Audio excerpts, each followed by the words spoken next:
독설도 품격 있게 날리는 링 위의 매너남 윤희석 전 국민의힘 선임 대변인 나오셨습니다. 어서 오세요. 안녕하세요. 네, 또 합리적 중도 보수를 지향하는 순창설 씨의 대표 브레인 설주환 변호사와 함께하겠습니다. 네, 안녕하세요. 반갑습니다. 네.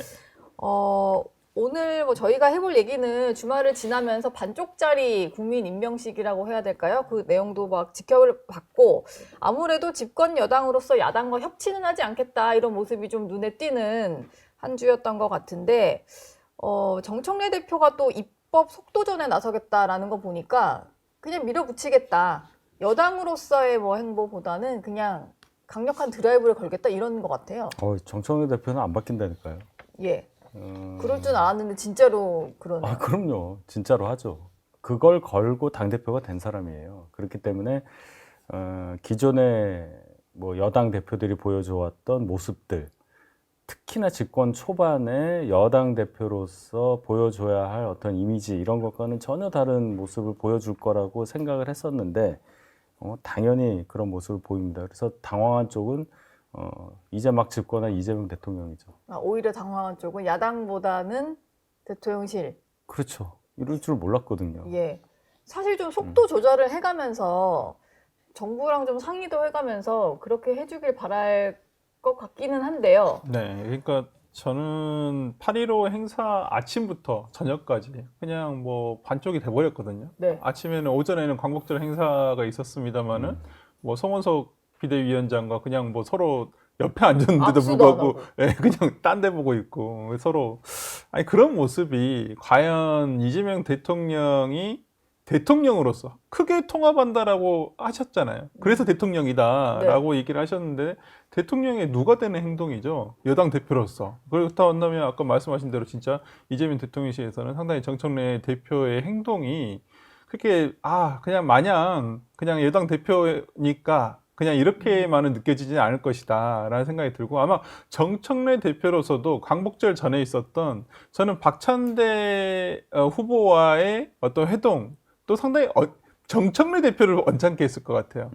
그 만찬 자리요? 네네. 네. 그러니까 보통 그 신임 대표가 됐으면 신임 대표랑 대통령이랑 1대1의 어떤 이 사진이라든지 이렇게 관계가 나오는 걸 더 좋아하잖아요. 그렇죠. 신임 대표와 뭐 지도부를 부르던지 아니면 그렇죠. 신임 정책위 의장이라도 부르던지. 뭐 같이 하는데 예. 이건 같이 경선을 뛴 후보까지 불렀단 말이에요. 그렇다면 여전히 이재명 대통령의 마음속에는 박찬대 후보를 지지했다는 게 여실히 드러나 버린 것이고 그걸 모를 리 없는 정청래 대표로서는 상당히 기분이 언짢았을 것이다. 그래서 저는 이제 바로 그것과 관련해서 내가 어떠한 뭐 각은 세우지 않는다 어제 메시지는 나오셨지만은 네. 그게 진심일까요?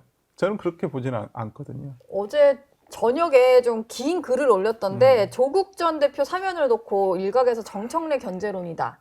뭐 이런 얘기도 나오다 보니까 그걸 본인이 언급을 하면서 정청래 대표가 명청시대는 가당치도 않은 얘기다. 그리고 뭔가 지금 이제 언론에서 나오는 일각에서 뭐 김어준 명심이 실린 거는 정청래다. 이런 얘기에 대해서도 다 가짜뉴스다. 어심이 실린 게. 예, 어심이 실렸다는 게 가짜뉴스고 이간질을 할 요량이면 꿈을 깨라.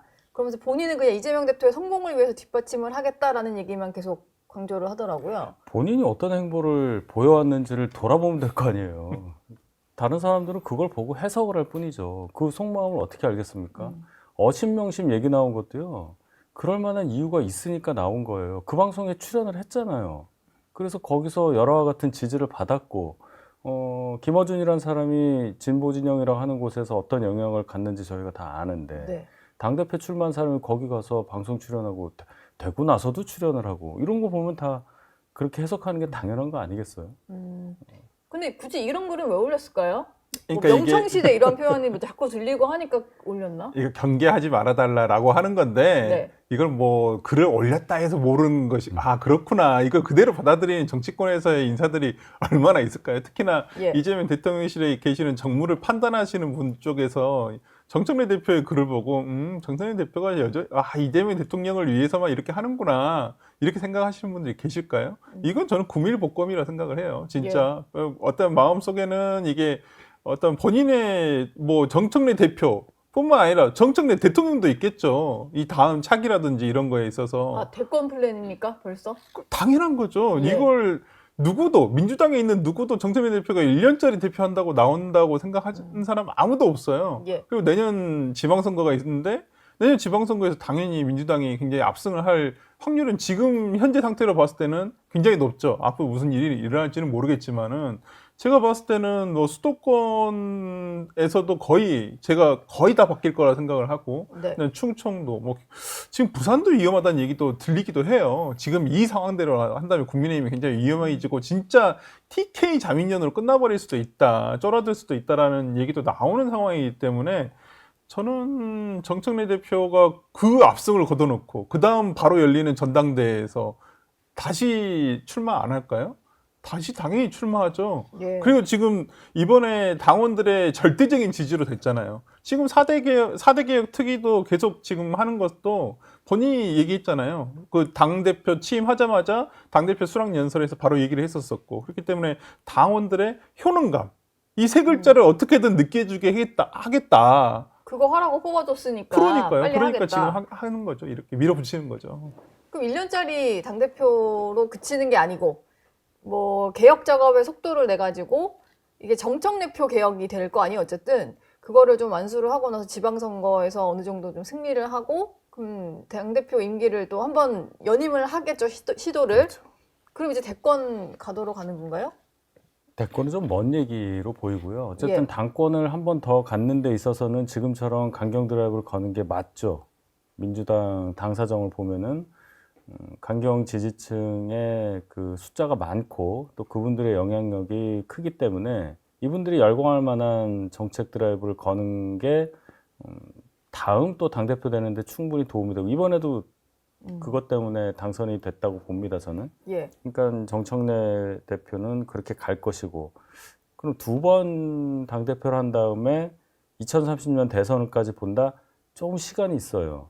물론 이제 두 번째 대표 됐을 때는 그 다음 총선 공천권까지 생각해서 그걸 기반으로 해서 대선에 나간다 이런 건데 그럼 이재명 대통령의 전략하고 거의 유사하죠. 시기는 조금 다를 수는 있어도 네. 뭐 그럼 민주당에서 알아서 하시는 건데 중요한 건 이제 조국 전 대표 사면을 했다는 거예요. 이게 걸려서 글을 썼다고 저는 봅니다. 아, 이게 지금 조국 전 대표를 사면해 준 것 자체가 이렇게 얘기했잖아요. 나를 견제하기 위해서 조국 전 대표를 사면한 게 말이 되느냐. 박찬대 의원이 됐으면 그런 사면을 안 했겠느냐. 안 했겠냐. 그러니까 의미 없는 얘기도 하는데 그게 아니죠. 같은 일을 하더라도 해석이 다르게 나오는 게 당연하고 만약에 박찬대 대표가 됐을 경우에는 조국 전 대표 사면을 늦출 수도 있었을 거예요. 근데 그런 식으로 따져보면은 정청래와 조국의 관계까지 연장해서 해석하는 게 충분히 가능한 겁니다. 그래서 의미가 있는 거예요, 정치라는 게. 예. 그럼 왜 조국 전 대표를 사면했다고 사람들이 보느냐? 정청래를 눌러야 되니까요. 지금 대권 얘기 나오잖아요. 조국 전 대표는 대권밖에 없는 사람이에요. 남은 게. 그렇죠? 네. 그러면 향후에 많이 남았지만 시간이 정청래 대표를 견제할 만한 인물이 당내에 지금 당장 안 보이는 상태에서 저렇게 강경 드라이브를 거는 걸 조금이라도 이 수그러지게 하려면 누군가 범여권에 누군가는 좀 나와줘서 견제도 하고 그래서 어떻게 보면 대통령의 권한을 조금 확대하는 방향으로 생각을 했을 것이다. 그것이 용산 정무라인의 생각이 아니었을까. 저는 그렇게 봅니다. 근데 저는 그러면 지금 당장의 어떤 지지율 하락을 감수할 정도로 여권 내 어떤 이제 그 권력 구도라고 해야 될까요? 여기서 조 전 대표를 좀 내보낼 필요가 있었다. 이렇게 봐야 되나요? 뭐 하락이라고 하더라도 이게 폭락은 아니잖아요. 뭐 뭐 전임 정부와 비교해 보면 예, 아직도 높죠. 뭐 높기도 네. 하고 예. 그렇다고 해서 지금 국민의힘이 그걸 뒤엎을 그쵸. 만한 상황도 아니기 네. 때문에 지지율 2배 차이죠. 뭐 민주당이랑. 50에서 45 떨어지는 거나 아직도 여기는 그 반도 못 차지하고 있기 때문에 네. 뭐 이렇게 해도 지금 타이밍에서는 괜찮다고 생각을 했을 것이고 전 정청래 대표가 글을 올린 것은 본인과 조국을 등치시하는 거예요. 이것을 네. 지금 조국은 누가 봐도 대권 주자예요. 차기 대권 주자 중에 한 명이에요. 네. 그것도 아주 유력한 범여권에서 아주 유력한. 그렇다고 한다면 정청래 대표에 대해서 대통령감이다라고 생각하는 사람들이 그렇게 많지 않은 상황에서 예. 조국 대표와 자기를 등치시킴으로써 오히려 본인을 대권 주자의 반열에 올리는 거죠. 저는 그 의도도 충분히 숨어 있다 봅니다. 본인과 이제 등치시키는 그럼요. 목적도 좀 있었다. 내가 조국의 어떤 그 견제 대항마야? 그런 거 아니야라고는 하지만 이제는 언론에서 반영이 될 때는 야 이거 봐라 조국을 어떤 견제시키기 위해서 했다는 말이 맞네 이렇게 되는 거거든요. 잘 모르던 사람도 알게 그럼요. 되게. 그러면 이제 정청래 대표가 대통령감이 있구나 이렇게 예. 생각하는 사람도 생각보다 많아질 수도 있다는 거죠. 그럼 하향 평준합니까? 그건 뭐 기준을 누가 누구 기준을 잡느냐에 따라. 제가 그 말씀을 안 드렸네요. 예. 조국 전 대표는 뭐 옥중에 있을 때도 여러 가지 행보를 많이 하셔서 메시지도 많이 나왔던 것 같은데 출소에 당연히 원래 많이 하시던 SNS를 재개를 하셨는데요. 뭐 미쉐린 맛집이라고 해요. 그 맛집에서 식사한 인증샷도 올렸고 본인이 읽은 책까지 소개를 했고 오늘은 공개 행보로 김대중 전 대통령 그 참배를 하겠다라고 합니다. 공개적으로 이제 그냥 계속 정치권의 모습을 드러내겠다 이런 것 같아요. 하겠죠. 김어준 씨 방송도 나오시더라고요. 그럼요. 관심 받는 거 좋아하시는 분이니까. 그 식사한 거는 거기가 뭐 미쉐린 뭐 맛집인지는 잘 모르겠는데 그거 얘기하신 거죠? 된장. 된장 그 죽, 말이 밥. 뭐 그거죠? 그 한우 소고기 먹고 나면 나오는 거잖아요. 후식. 굳이 된장을 올린 거는 그 된장이 갖는 이미지를 좀 차용하고 가족과 함께 식사를 했다는 걸 보여줄 때는 그게 이제 후식이라는 거 아니에요. 근데 그 한우를 전에 올리면은 그게 안 되나요? 가족과의 식사 이미지. 이분이 이 뭐라고 할까요? 이중성 이런 거 자꾸 보인단 말이에요.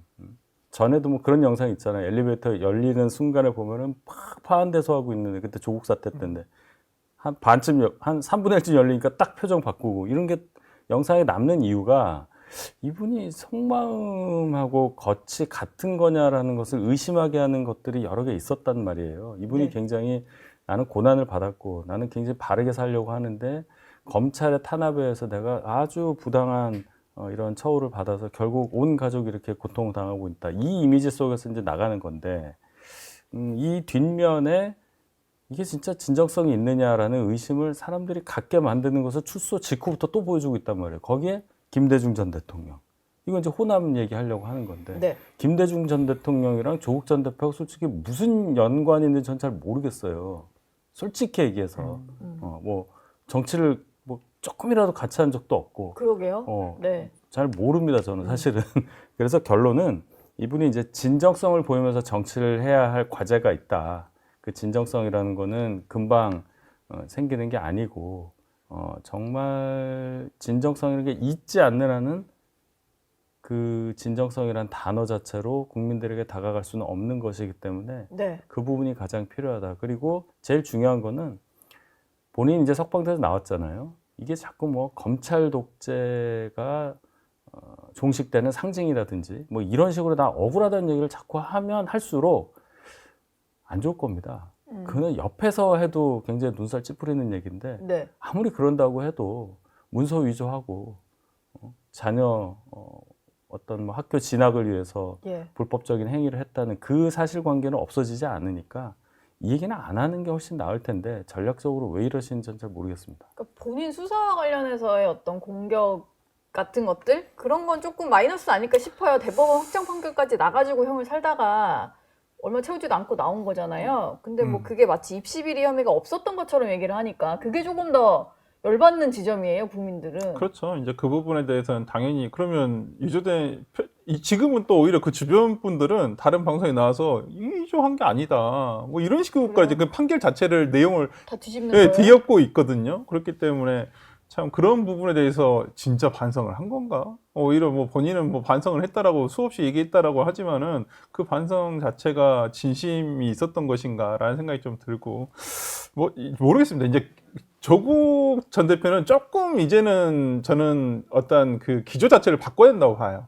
이제까지는 정치검찰에 대한 윤석열 전 대통령이 있었기 때문에 정치검찰에 대한 어떤 뭐 본인이 피해자이자 뭐 투쟁가이자 뭐 이런 식으로 얘기를 했었던 건 사실이지만은 네. 이제는 어찌됐든 간에 윤석열 전 대통령 부부가 전부 다 구속관이 돼버린 상황이란 말이에요. 그리고 뭐 정치검찰에 대한 부분은 더 이상 뭘 지금 뭐 민주당에서도 이 부분과 관련해가지고 검찰 개혁 계속 가져가고 있으니까 네.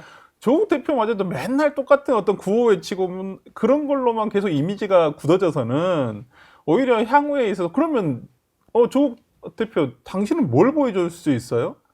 미래에 대한 게 없어요. 항상 과거에 본인의 피해만 얘기를 하고 있거든요. 그러면 저는 이제는 출소 이후에는 조금 방향을 달리 해야 한다 보여요. 아, 이제까지 정치인 조국으로서의 어떤 미래 비전을 좀 없어요. 보여줘야 제가 봤을 때 되는데. 정치인 조국을 생각해 보면 그냥 구호 외치고 머리 쓸어 넘기는 것밖에 기억이 안 남지. 예. 뭐가 남나요? 뭘 했죠? 그러니까 뭘 했느냐는 어떤 알맹이가 없어요. 네. 그렇기 때문에 최소한 예를 들어서 이재명 대통령은 뭐 억강부약이라든지 아니면 기본소득이라든지 뭐가 그래도 컨텐츠가 있잖아요. 그 정치인에 대한 컨텐츠. 근데 조국 대표는 컨텐츠가 없거든요. 이미지만 있어요. 이미지만으로 정치할 수 있는 건 저는 박근혜 대통령까지였다고 생각을 하거든요. 아, 총선 때 어쨌든 이제 본인의 어떤 역량을 나름 이제 보여주긴 했습니다만 그러고 또 이제 수감이 된 데다가 그렇죠. 그 총선 자체도 뭐 지민비조 뭐 이렇게 치르다 보니까 저는 좀 개인기를 좀 보일 때가 됐다. 이제는 실력, 실력을. 진짜 실력을 보여줘야 정치인으로서의 실력을 보여줘야 된다 생각합니다. 예. 근데 지금 민주당에서 보면요. 다음 사면을 또 약간 빌드업을 한다고 해야 될까요? 다음 사면 대상은 누구다. 이런 식으로 좀 언급을 하는 것 같다는 생각이 들어요. 이화영 전 부지사 얘기도 하고 김용, 정진상 이런 두 분들을 얘기를 한단 말이에요. 그분들 사면 복권하면은 낙폭이 굉장히 클 겁니다. 지지율이. 조국, 윤미향보다도 훨씬 더 클 뭐, 것이다. 그 조국 윤미향 두 분의 사면 복권이 좀 약하다 이런 뜻은 아닌데 네. 완전히 결정타를 맞을 거예요. 특히나 이화영 전 부지사 관련해서 7년 8개월 받았잖아요. 거의 직접적으로 이재명 당시 경기지사 연결이 된다고 볼 수밖에 없고 네. 그 사람의 입을 막기 위해서 사면 복권했다 이렇게밖에 해석이 안 돼요. 어떤 해석을 하더라도 그 얘기가 안 들어갈 수가 없을 겁니다. 답안을 쓸 때는. 그럼 그것까지 하겠다는 얘기는 5년 후 퇴임 후까지 생각하고 지금 국정을 한다는 얘기잖아요. 국민들이 그거 생각하라고 대통령 자리에 올린 건 아닐 거예요. 예. 그것 때문에 지지율 흔들리고 국정 기반이 흔들리는 거를 국민들이 용인하겠느냐.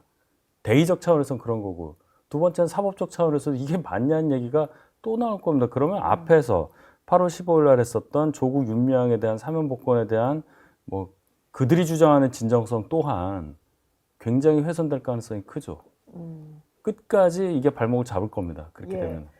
근데 좀 반대로 생각을 해보면 정말로 사면을 해주기 위해서라기보다는 좀 원하고 있잖아요. 이화영 전 부지사 같은 경우는 특히. 근데 이번에 포함을 못 시켜주다 보니 이게 약간 달래기용으로 친명 인사들이 나선 게 아닌가 이런 생각도 좀 아니 들더라고요. 근데 이번에 해주고 싶었어도 해줄 수가 없는 게 요건이 안 돼요. 요건이 안 되기 때문에 못 해주는 거예요. 예. 일단 그냥 이화영 지사 같은 경우는 다른 그 뇌물 또는 정치자금법 위반 이런 걸로 지금 또 재판을 받고 있어요. 그러면 그 재판 그러면 사면해주고 또 그 재판 받아 또 유죄 판결 받고 이렇게 되는가 말이에요. 그렇게는 안 해주거든요. 아무리 해주고 싶어도. 그리고 정진상 씨는 이제 1심 대장동 재판 이제 1심 하고 있는데요. 그럼 언제 이걸 사면을 대장동 재판이 일단은 끝나야지 끝나야 되는데. 예, 사면을 예. 해주는데 제가 볼 때 그 대장동 재판 이재명 정부 안에서 안 끝날 수도 있어요. 그래서 이재명 대통령이 재판을 안 받으시니까. 아니 그러기도 할 뿐더러 네. 증인이 엄청 많아요. 그 증인 신문 다 하는데도 몇 년 걸려요, 몇 년. 그렇기 때문에 3심까지 끝나는데 제가 볼 때 5년 안에 끝나기도 굉장히 어려울 것이고, 김용 부원장은 지금 대법원에 계류 중이란 말이에요. 그럼 일단은 대법원 재판이 확정이 돼야지만 해줄 수는 있는데, 저는 뭐 김용 부원장 같은 경우는 확정만 되면 아마 뭐 내년이든 내후년이든 아마 해줄 것 같긴 한데, 이제 그 타이밍을 보겠죠. 당시의 상황, 정치 지형에 따른 상황이라든지 유불리를 보고 해줄 것인지 말 것인지 하는데, 아마 이 정부 안에서는 저는 김용 부원장은 아마 사면이 되지 않을까 그런 생각이 들어요. 일단 사분 리스크가 일단은 대법원 판결만 확정이 되면 나머지 것은 아직까지는 없으니까. 예. 이게 뭐 여건이 정말로 해주고 싶은 마음인지 아니면 이분도 좀 달래려고 하는 건지는 좀 지켜봐야 되겠네요. 사면을 할 수 있는 시간이 또 많이 남아있으니까. 근데 윤준병 의원, 한 여당 의원이 SNS에 조국 일가의 아빠 찬스 등 입시비리 범죄 행위는 비난받아 마땅하다 이런 글을 또 하나 올렸어요.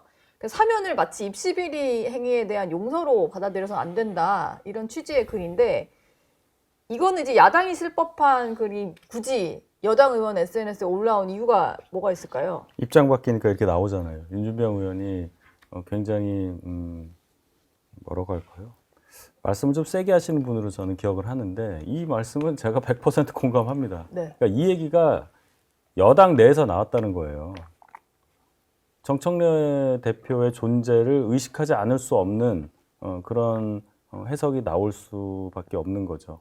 결론적으로는 이거 사면 복권한 거가 민주당 내에서도 그렇게 탐탁치 않게 여기는 분들이 당연히 있을 수밖에 없다는 것. 그 다음에 이제 윤준병 의원도 이제 호남에 계신 분이니까 조국 전 대표는 아마 호남을 위해서 방금 저 김대중 전 대통령 얘기도 했지만 예. 향후에 보여줄 수 있는 게 이제 지역에서 실력을 보여줘서 그쪽을 하나의 기반으로 삼는 전략을 가지고 이제 전국 정당으로 성장하겠다 이런 생각을 할 텐데 그 호남에서 민주당과 경쟁을 할 수밖에 없는 100% 거네요. 경쟁하죠. 네. 지난 봄에 있었던 그 재보궐선거, 담양군수? 군수선거 이겼잖아요. 네. 그러니까 그런 것에 대해서 갖는 여러 가지 위기감이 호남의 지역구를 둔 의원들은 훨씬 더 셀 거예요. 본인이 관할하고 있는 지역에서 네. 몇 명이 빠질 수가 있는 거란 말이에요. 뭐 다 사이가 좋겠습니까? 분명히 거기 도전자도 있을 거고 사이 나쁜 사람도 일로 빠진단 말이에요. 근데 빠지는데 그냥 빠지는 게 아니라 될 수도 있다. 이러면 견제해야죠. 벌써 시작인 거죠. 예. 국민의힘에서는 일단 조국 전 대표와 윤미향 전 의원에 대한 사면에 대해서 강하게 비판 목소리를 냈었는데 또 가장 눈에 띄는 분이 안철수 국민의힘 의원인데요. 8.15 기념식에 가서 그 손 팻말을 들고 이제 계속 서 있었다라고 해요. 조국 윤미향 사면에 반대한다. 뭐 이런 얘기를 했는데 전당대회 표시면은 좀 영향이 없어 보이기도 하고 뭐 그렇습니다. 이게 좀 잘 싸우는 모습이라고 저는 생각을 했었거든요. 저도 그렇게 생각했습니다. 강철수의 정말 다시 진짜 강철수가 돼가는구나. 네. 안철수가 아니라. 그래서 안철수 의원이 참 일단 전당대 일단 이 지금 선거 운동은 참 잘하고 있다. 그리고 대여투쟁, 대정부 투쟁을 하는 게 야당의 몫이잖아요. 야당 대표의 몫이기도 하고. 그리고 굉장히 효과적인 방법이었다 생각을 해요. 네. 저는 안철수 의원이 그 피켓을 들 줄은 솔직히 생각을 못했었는데 그 피켓을 들었다라는 부분도 있고, 근데 지금 국민의힘 당원들이 짠물밖에 남지 않았어요. 소금물밖에 없어요. 이 소금물들은 안철수를 받아들이기는 어렵거든요. 예. 예, 무슨 행동을 하더라도 예, 김장을 해야 되니까 소금에는 예. 필요하지 않습니까? 네. 그렇기 때문에 굉장히 필요해요. 예, 네. 안철수까지는 가기가 힘들다. 그래서 참 안타깝다 생각합니다. 지금 국민의힘이 못 받아들여요. 지금 그래서 마지막까지 또 조경태 후보는 단일화에 좀 희망을 걸어보는 것 같은데 뭐 안철수 후보는 워낙 관심이 없으셔가지고 잘 될지는 모르겠거든요. 근데 만약에 정말로 극적으로 단일화가 된다 이러면 판이 좀 바뀔 수 있나요? 일단 결선 진출자의 구성이 바뀔 수 있죠. 지금- 중장이 가지 않고 지금으로 와서는 김장으로 보이는데 만약에 단일화가 된다면 김단이 되겠죠. 단일화 후보. 예, 장이 빠지겠죠. 예.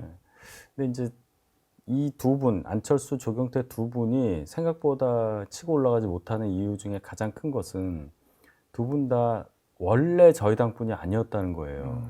뿌리를 거슬러 올라가. 다른 당에서 정치 활동을 시작을 했고 꽤 오랫동안 저희의 상대편 쪽에서 정치 활동을 하다가 저희 당에 들어오신 거잖아요. 조경태 의원 6선인데 3선은 민주당이라 네. 국민의힘에서는 3선이라고밖에 인정을 못 받는 게 현실이에요. 죄송한 말씀이지만 안철수 의원 마찬가지입니다. 그러니까 안철수 의원이 우리 당 할 때마다 당원들은 생경한 거예요. 그러니까 이게 아직 극복이 안 되기 때문에 네. 어느 분으로 단일화가 되더라도 그 어떤 탄력을 받기가 어려운 상황이라는 것이 솔직한 상황입니다. 그러나 어쨌든 정치라는 것이 명분을 갖고 그 명분을 설득하기 위한 작업이라고 볼 때 두 분이 그 설득 작업을 강화하기 위해서 단일화를 해야 되겠다. 서로 좀 안 맞는 부분이 있더라도 단일화를 해야 한다. 이 방향에 대해서는 많은 분들이 공감하고 있다. 이것 또한 사실이라는 것을 전합니다. 예. 근데 지금 전당대회에 대한 관심 자체가 그리 많지 않죠. 두 분 주변에도 보시면 뭐 국민의힘 전당대회 얘기 별로 안 할 것 같기도 한데. 거의 없죠.